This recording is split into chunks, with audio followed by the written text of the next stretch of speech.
नमस्कार दोस्तों, आप देख रहे हैं बोले भारत। यूपी की सुर्खियों के साथ मैं अनुराग। हमारे साथ बातचीत के लिए है मनीष जी। नमस्कार। मनीष जी, प्रदेश में गैस की किल्लत बनी हुई है, उसको लेकर पैनिक जारी है। बिल्कुल। गैस एजेंसियों के सामने लंबी कतारें हैं और कई जगह पर तो मारपीट जैसी स्थिति है। पुलिस के पहरे में गैस बांटनी पड़ रही है और उसको लेकर अब कार्रवाइयां भी शुरू हो गई हैं। एसेंशियल कमोडिटी एक्ट लागू है। चूंकि बिल्कुल। एक एजेंसी मालिक गिरफ्तार किए गए हैं, 2 एजेंसी सील की गई हैं।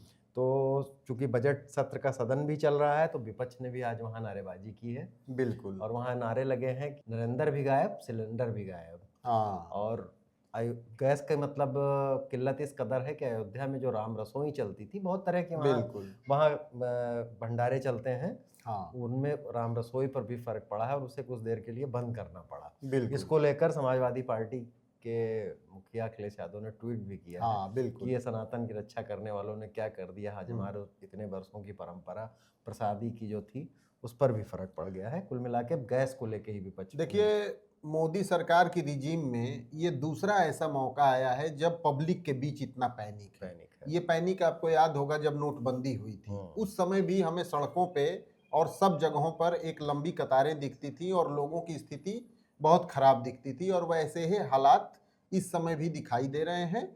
ये जरूर है कि यदि जल्दी इसका समाधान नहीं हुआ तो इस मामले में बहुत संकट आ जाएगा।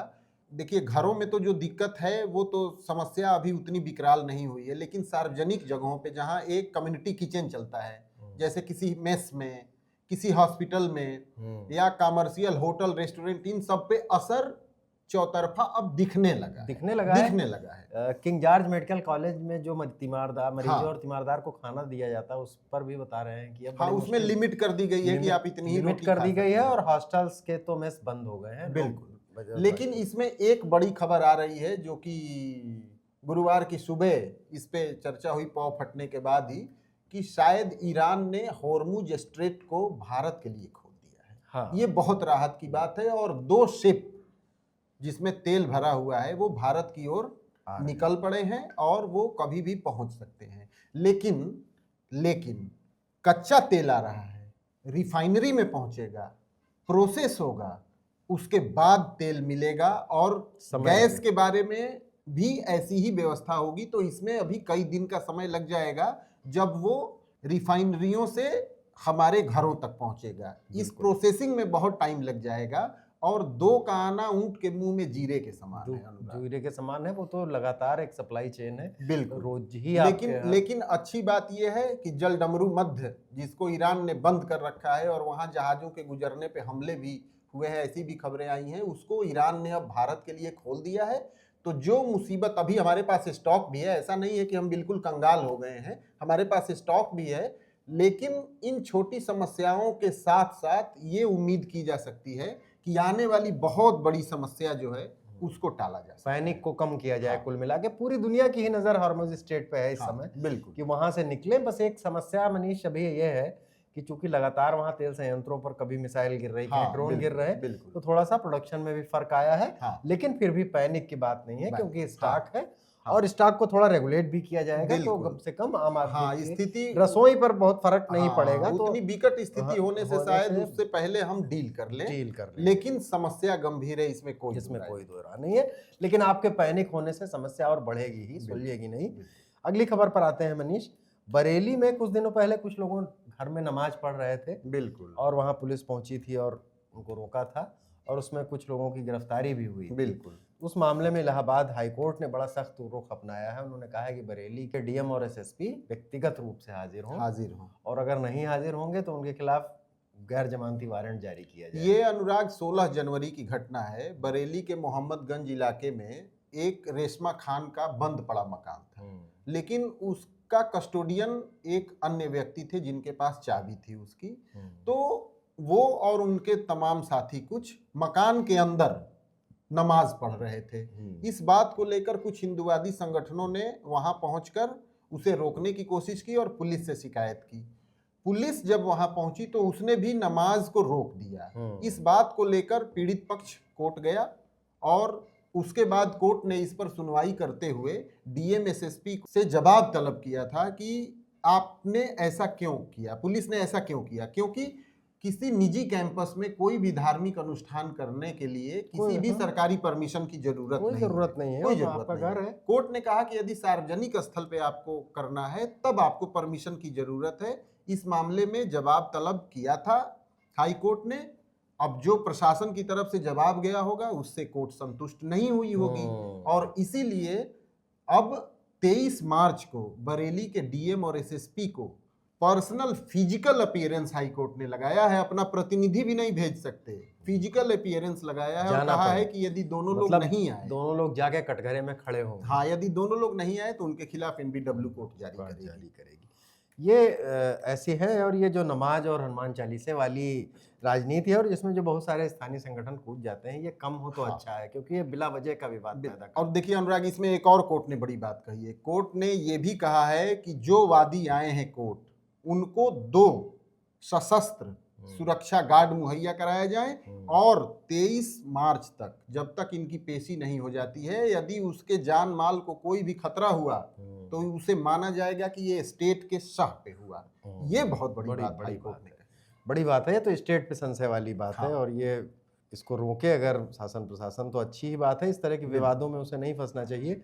एक अगली खबर पे आ जाते हैं मनीष। शंकराचार्य जी की लखनऊ यात्रा तो कल हो गई, तो जैसा कि बहुत भीड़ नहीं थी उसमें, लोग अपने अपने हिसाब से संख्या बता रहे हैं। कोई कह रहा है 500 लोग थे, कोई कह रहा था 1000 लोग थे। धर्म सभा फीकी रही लेकिन तेवर उनके गर्म रहे। हाँ। जैसा कि माघ मेले के विवाद के बाद से ही गर्म थे उनके तेवर। और उन्होंने अब फिर एक नई यात्रा की भी शुरू बात कह दी है कि उन गोरखपुर से मैं गविष्टि यात्रा शुरू करूंगा, जो कि गोरक्षा और इसी तरह की बात है। शंकराचार्य ये भी कह रहे हैं कि वो मतलब सेना भी बनाएंगे और धर्म रक्षा के लिए इतने प्रतिबद्ध हैं कि उनको अगर उन्होंने कहा जरूरत पड़ी तो हम शस्त्र से भी परहेज नहीं करेंगे। मुझे लगता है कि ये इससे बचना चाहिए। शंकराचार्य वगैरह को इस तरह की बात नहीं कहना चाहिए। भारत लोकतांत्रिक देश है। लेकिन उन्होंने ये कहा है भीड़ कम होने के सवाल पर, तो उन्होंने जो कहा कि हाँ, ये धर्म सभा है, कोई शराब की दुकान नहीं है कि जो यहाँ भारी भीड़ लग जाए। हाँ। ज्यादा भीड़ कहाँ है? तो ये शराब की दुकान है कि यहाँ भीड़ हो जाए? यहां ज्यादा भीड़ हो जाती तो इसका मतलब था शराब की दुकान। ये कम भीड़ है, इसी से पता चल रहा है कि ये शुद्ध गाय के दूध की दुकान है। हर हर महादेव।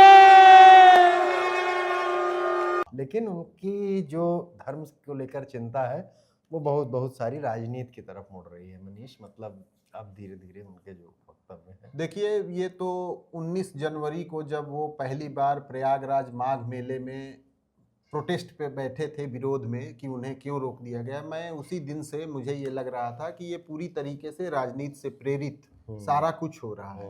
और इसमें आप देखते जाइए कि राजनीति कहाँ से कहाँ पहुँच गई। इसमें ये भी बात आ गई कि किसी डिप्टी सीएम की साजिश है और ये है वो है।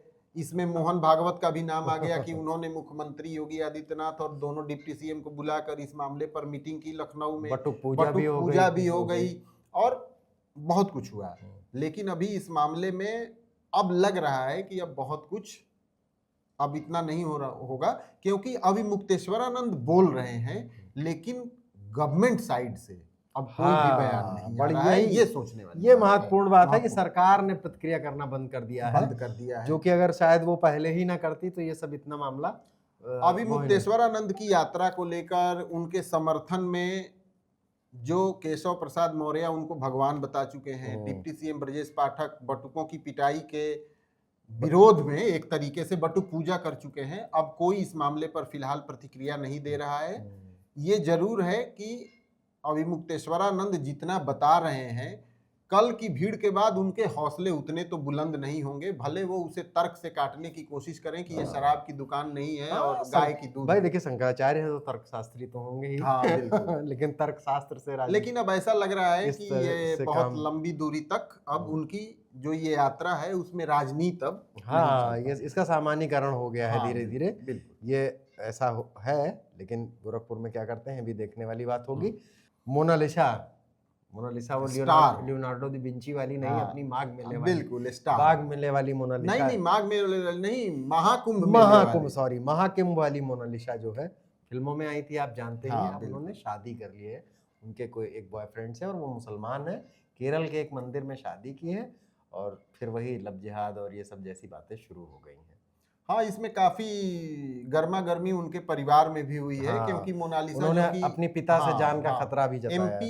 एमपी की रहने वाली हैं, वो केरल में एक शूटिंग कर रही थी, वहां पे उनके पिताजी गए पता चलने के बाद उनको मनाने के लिए और घर वापस चलने के लिए, लेकिन उन्होंने इस पर इनकार किया और बाद में उन्होंने केरल के पुलिस स्टेशन में इस बात की शिकायत भी की कि उनकी जान माल को खतरा है, और वो चूंकि एडल्ट हैं इसलिए वो अपने मन मुताबिक रह सकती हैं। फेसबुक पे उनके हस्बैंड जो है उनसे मिले और तब उन्होंने उसके साथ शादी की।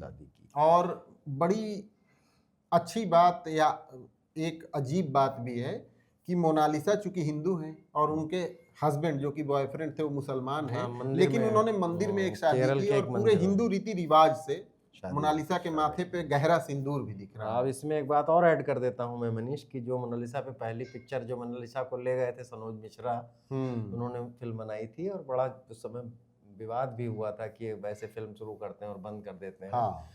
उन्होंने इसको जो है कहा है कि ये मतलब लव जिहाद है, उनको भी चिंता लव जिहाद की हो गई। अब उनको ये नहीं मालूम है ना कि लव जिहाद एक कोई केंद्रीय कानून अभी तक नहीं बन पाया है। हाँ, और केरल में लागू नहीं है, लेकिन शब्द तो बन ही गया है जिसका लोग अपने अपने हिसाब से इस्तेमाल कर लेते हैं। बिल्कुल। अगली खबर पर आते हैं मनीष। अभिषेक प्रकाश जो कि उत्तर प्रदेश के बड़े चर्चित आईएएस थे, इस समय निलंबित चल रहे थे, अब वो बहाल हो जाएंगे। ये कहा जा रहा है कि 14 मार्च से शायद उनकी नियुक्ति प्रभावी हो जाएगी।